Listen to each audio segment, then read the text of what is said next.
जसवीर सिंह जी गजापुर साहब वो भी आउन और बहुत ही सत्कारयोग साढ़े ऐसी मोर्चे के प्रधान सरदार जी जो देश के साढ़े सेहत मंत्री ने उन्होंने का स्वागत करेंगे।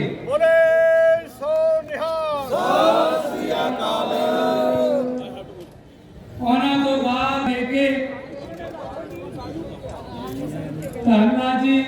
होना तो बाद एक ऐतिहासिक मंदिर है हजारों साल पुराना और उसको वो भी उसका एक पुल आया हुआ है उसका भी थोड़ा सा करना है वो भी आपको हम देंगे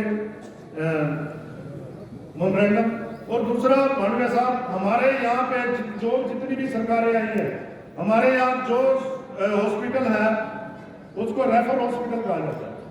हर एक सरकार आती है वो ये कहते हैं हम यहाँ पे ट्रॉमा सेंटर बनाएंगे। क्यों? हाईवे में हमारा पंजाब का पहला शहर ये है पर सरकारें वादा कर जाती हैं और कोई सरकार आने के बाद कोई पूछता नहीं। मेरी आपसे रिक्वेस्ट है कुछ ना कुछ हमारे यहाँ हॉस्पिटल को अपग्रेड करना, जैसे कि यहाँ से सारे ही चंडीगढ़ जाते हैं रेफर हॉस्पिटल है। यहाँ मैं इतनी बात कहूँ कि कोई कैंसर का भी इलाज हो हमारे राजपुर में हो जाए। आपको एक रिक्वेस्ट है ऐसा कुछ हमारे राजपुर के लिए कुछ करके जाना। और ऐसे तो बहुत है क्यों टाइम कम है।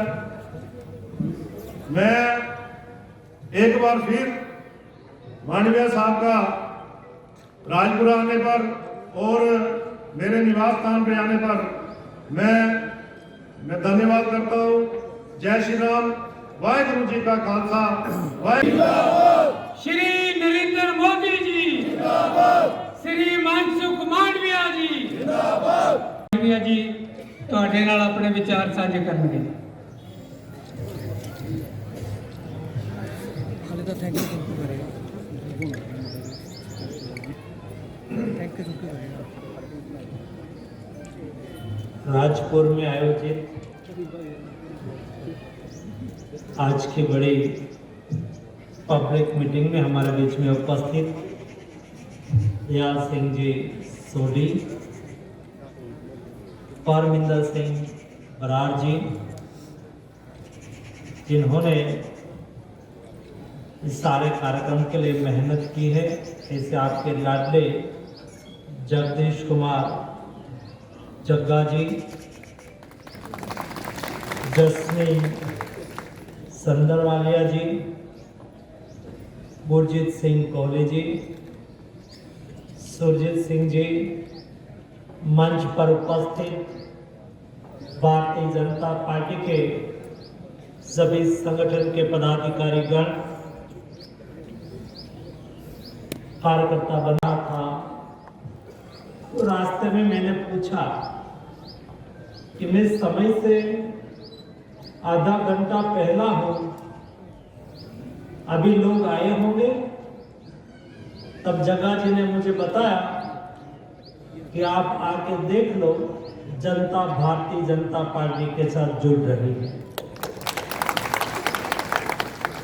मुझे इस बात की खुशी है आज भी बड़ी संख्या में आप सब लोग उपस्थित रहे।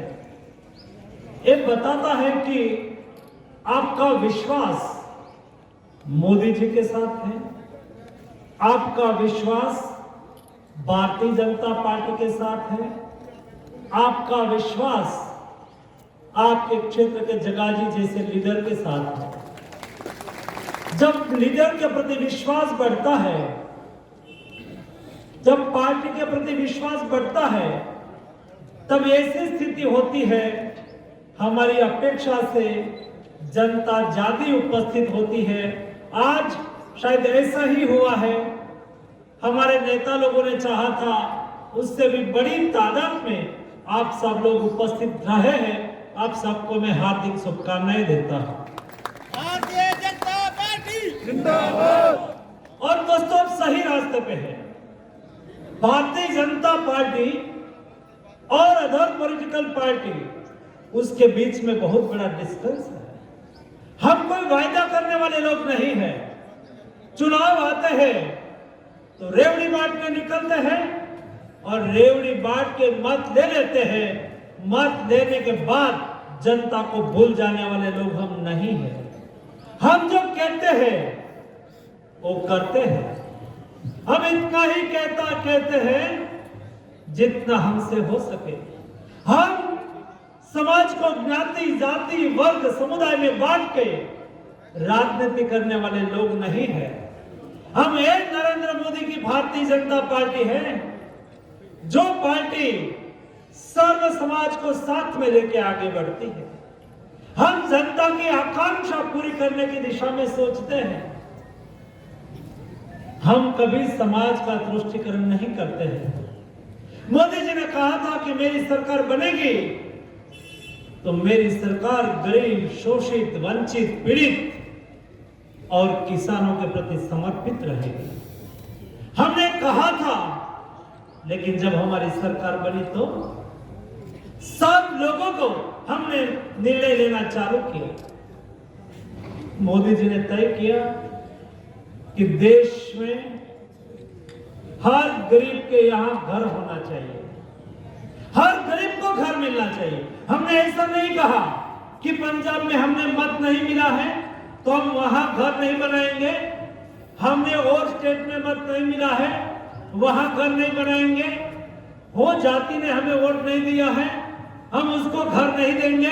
ऐसा नहीं दोस्तों, मोदी जी ने कहा था कि देश के हर गरीब व्यक्ति को घर मिलना चाहिए। आज मुझे बताते खुशी हो रही है, 4 करोड़ से अधिक परिवार को अपना घर मिल चुका है। दोस्तों, सेचुरेशन पर बात करने वाले लोग हैं। मोदी जी ने कहा, और उस वक्त पार्लियामेंट में हमारे खिलाफ टिप्पणियां होती थी, और जो बड़े बड़े परिवार के लोग पार्लियामेंट में मेंबर हैं, सालों तक जिन्होंने सत्ता पर रहे हैं, ये लोग ऐसा कहते थे कि मोदी टॉयलेट की बात कर रहे हैं।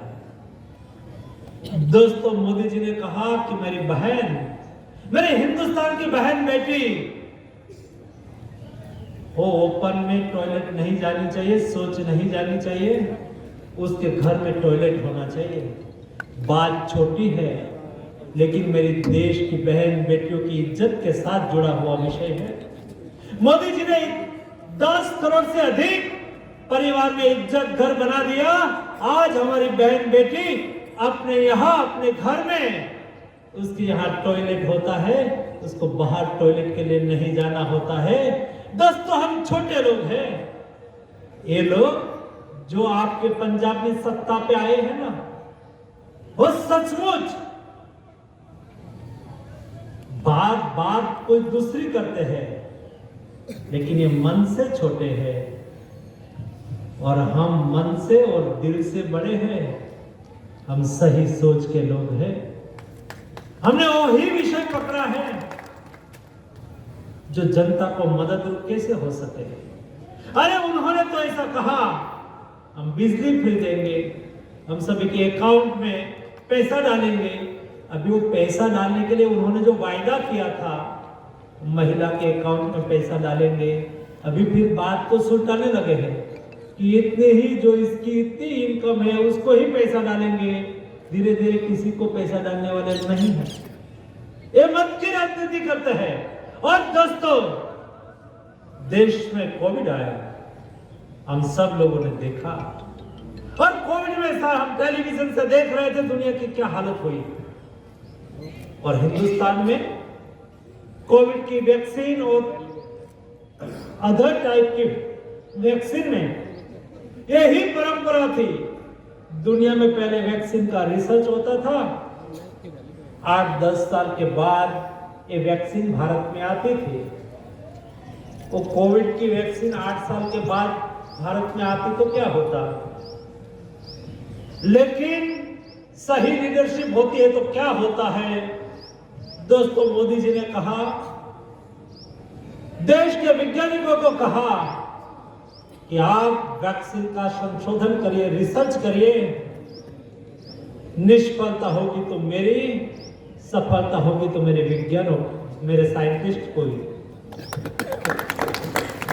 देश के साइंटिस्ट लोगों ने मेहनत की, देश में वैक्सीन का रिसर्च हुआ और दोस्तों हिंदुस्तान में पहली बार बना, दुनिया में पहला वैक्सीन का डोज 20 दिसंबर 2020 को लगा और उसके बाद 1 महीने के बाद हिंदुस्तान ने रिसर्च किया हुआ, हिंदुस्तान की कंपनी ने बनाया हुआ पहला डोज 19 जनवरी 2021 में, यानी कि बराबर 1 महीने के बाद हिंदुस्तान में स्वदेशी टीका लगने लगा और आज 220 करोड़ टीका लग गया।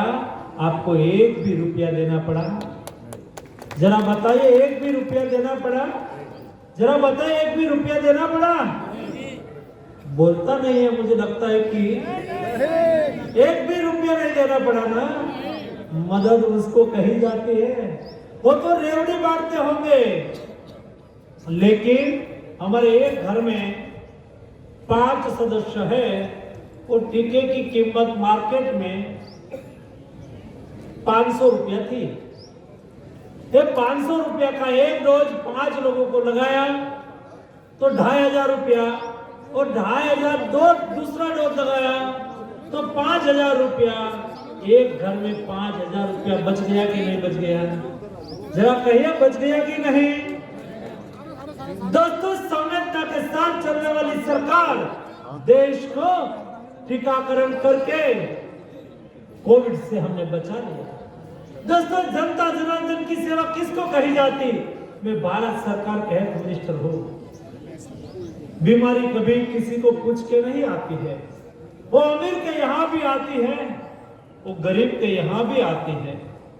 लेकिन कोई अमीर के यहां बीमारी आती है तो उसके जेब में पैसा होता है, पर पैसेदार व्यक्ति के यहां बीमारी आती है ना, तो उसके अड़ोस पड़ोस में किसी के पास गाड़ी होती, तुरंत ही वो कहेंगे जरा गाड़ी लेके आइए, मुझे अस्पताल जाना है, उसके लिए 4 व्हीलर गाड़ी उपलब्ध हो जाती है। लेकिन कोई गरीब परिवार के यहाँ कोई बड़ी बीमारी आती है, उसके जेब में पैसा नहीं होता है। और जब गरीब के यहाँ कोई गरीब डॉक्टर के पास जाता है, डॉक्टर साहब कहता है कि आपको हार्ट की बीमारी है, आपको ऑपरेशन करना पड़ेगा, और डॉक्टर साहब कहते हैं कि 3 लाख का खर्च होगा। जब गरीब व्यक्ति के घर में 3 लाख रुपया बहुत बड़ी बात होती है। वो अपने परिवार का पोषण करता है, घर चलाता है, बच्चों को पढ़ाता है, हर प्रति वर्ष थोड़ी थोड़ी बचत करता है ताकि अपनी बेटी बड़ी हो ना, उसकी शादी हम कर लेंगे, उसका ब्याह हम कर लेंगे। लेकिन बड़ी बीमारी आ जाती है और डॉक्टर साहब 3 लाख रुपया खर्च करने की बात करते हैं, तो व्यक्ति स्वयं तय करता है कि मुझे ऑपरेशन नहीं कराना है, मुझे घर पे ले जाओ। डॉक्टर ने उसको घर पे ले जाने के नहीं कहा, डॉक्टर ने उसको ऑपरेशन कराने के लिए कहा था। लेकिन वो घर पे जाने के लिए इसलिए कहते थे, उसको डर था कि मेरा 3 लाख रुपया मैं शायद बोल दूं कि ऑपरेशन करा लो, तो मेरे बच्चे, मेरी बीवी अपनी ज्वेलरी, अपना गहना कोई शाहूकार के यहाँ रख के आएगी, पैसा लेके आएगी, उसको ब्याज देना पड़ेगा, इंटरेस्ट देना पड़ेगा, उसकी इनकम उसमें चली जाएगी। मोदी जी ने 5 लाख रुपए का आयुष्मान भारत योजना की तरफ से बीमा सुनिश्चित कर दिया। 5 लाख रुपए का इलाज, 5 लाख रुपए तक की बीमारी आयुष्मान भारत योजना के तहत 50 करोड़ लोगों के लिए मोदी जी ने फ्री कर दी। दोस्तों, आयुष्मान भारत योजना के परिणाम से जनता जनार्दन की सेवा ये कही जाती है, भाषण से जनता का भला नहीं होता। यूरिया की एक बैग उसकी प्राइस हो गई 36,000 रुपया,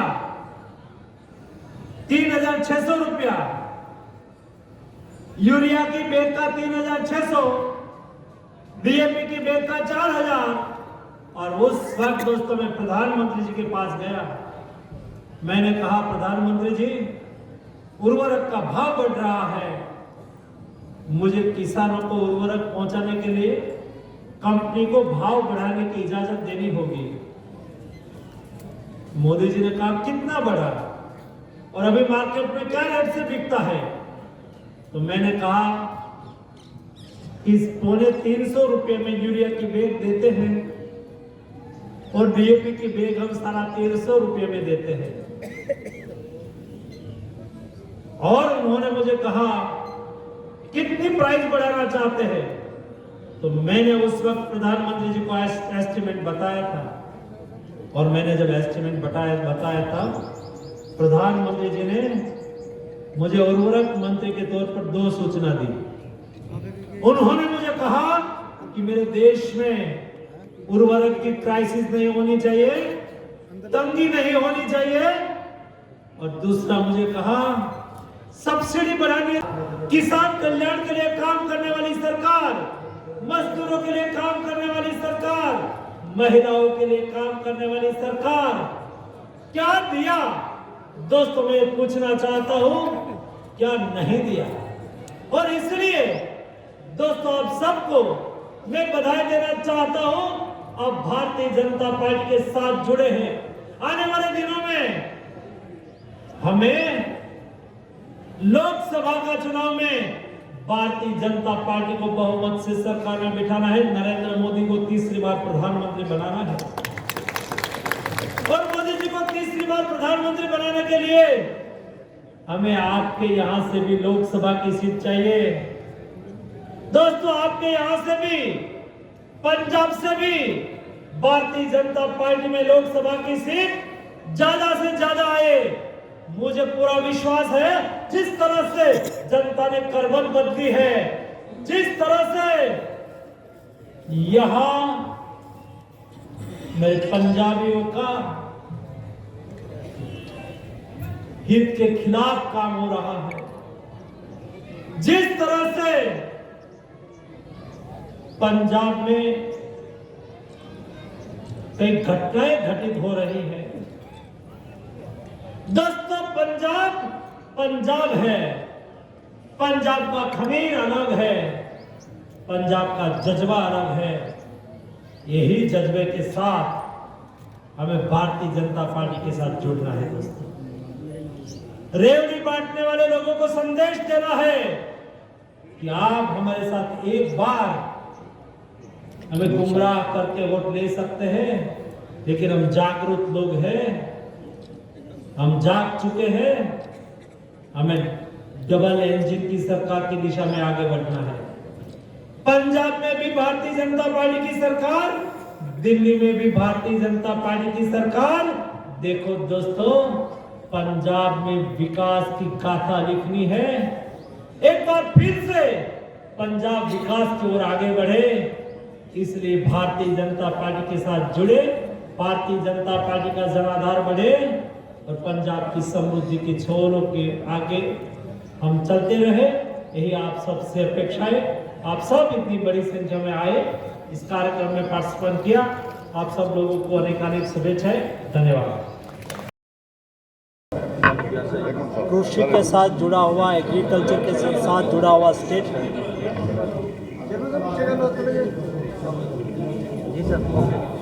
देश की जनता का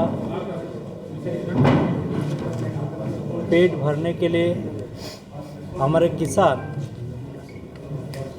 वो धान पैदा करते हैं,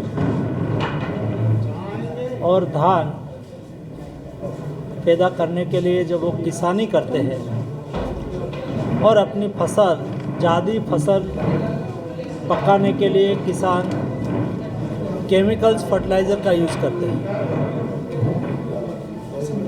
देश में मोदी जी के नेतृत्व में उर्वरक क्षेत्र में बहुत बड़ा बदलाव हो रहा है।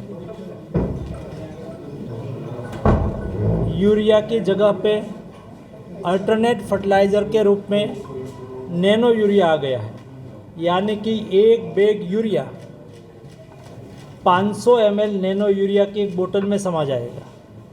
यानी कि एक बैग यूरिया का इस्तेमाल करने से जो फसल को फ़ायदा होगा इतना ही फ़ायदा 500 ml की एक बोतल को स्प्रे करने से होगा। कल भारत सरकार ने नैनो यूरिया के अलावा नैनो डीएपी को अप्रूवल दी है। नैनो डीएपी भी एक बैग डीएपी को एक 500 ml की बोतल रिप्लेस करेगी। अल्टरनेट फर्टिलाइज़र का उपयोग करने से हमारी मिट्टी बिगड़ रही है, सॉइल बिगड़ती कम होगी, फसल का उत्पादन बढ़ेगा, पोल्यूशन का सॉल्यूशन भी होगा और किसान को यूरिया जो मार्केट में मिलता है सरकार का सब्सिडाइज यूरिया, एक बैग यूरिया के पीछे भारत सरकार ने मैक्सिमम 3300-3500 रुपया सब्सिडी दी और उसके विकल्प में किसानों को तो केवल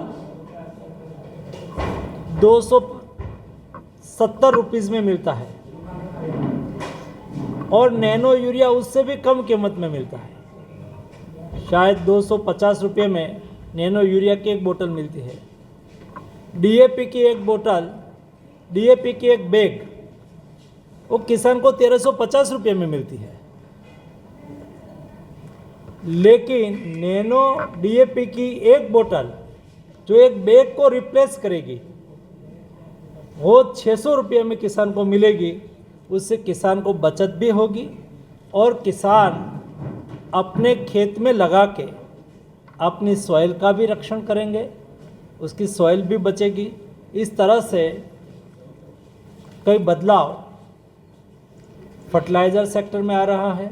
उसका सीधा लाभ हमारे पंजाब जैसे एग्रीकल्चर के साथ जुड़ा हुआ स्टेट को भी होना है। पंजाब गेहूँ जैसी धान का उत्पादन में सबसे अग्रसर है।